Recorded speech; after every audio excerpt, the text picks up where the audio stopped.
Hello students, let's see few questions from class 10 mathematics topic real numbers. Question number 1.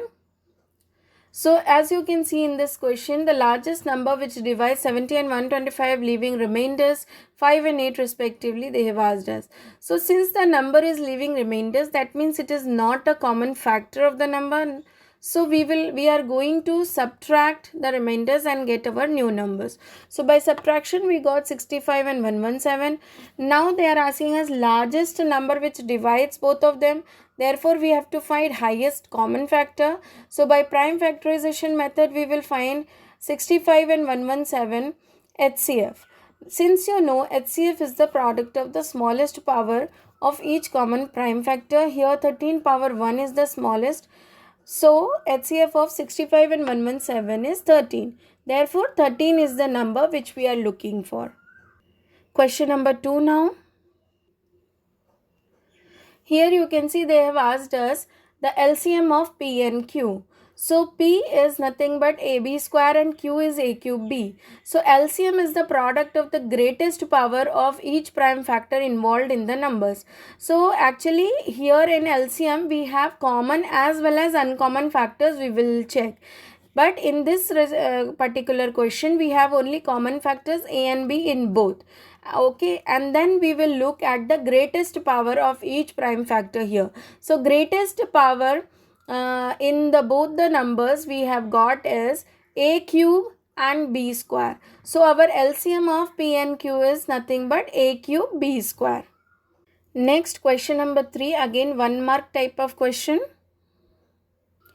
Here they have given us number of students in different classes and they are asking find the maximum number of students who can sit in a bus if each bus takes equal number of students. Okay, so since they have given you number of students and they are asking you maximum number of students that can be accommodated in a bus, so we are going to find HCF of the given numbers by prime factorization method.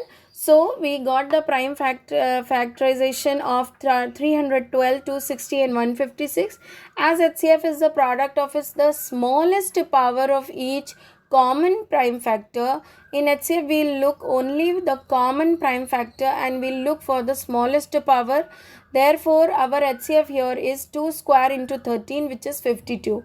Hence the maximum number of students who can sit in a bus are 52. Next, a 2 mark type of question.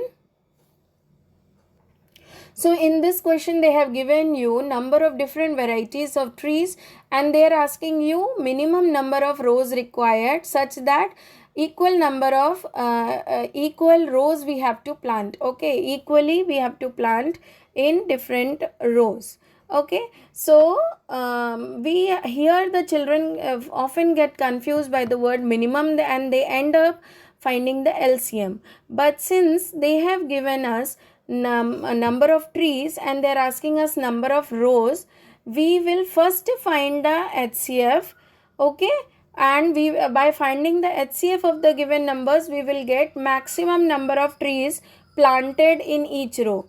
If we plant maximum number of trees in each row, we will get minimum number of rows. Okay, that is the reason we are finding the HCF. So HCF by prime factorization method of these numbers we got 22. So here 22 stands for the maximum number of trees planted in each row. Now coming to minimum number of rows, total number of trees divided by number of trees in each row. Therefore total number of trees we got 264 and number of trees in each row by HCF we got 22. So by division we got 12 as the answer. Therefore minimum number of rows is 12.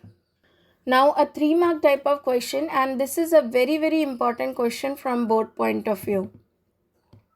Prove that 3 minus 2 root 5 is irrational given root 5 is irrational. So we are going to prove it by contradiction method. We will first assume 3 minus 2 root 5 as a rational number which can be expressed in the form of a by b, where a and b are co-prime integers and b is not equal to 0. Writing this is very important.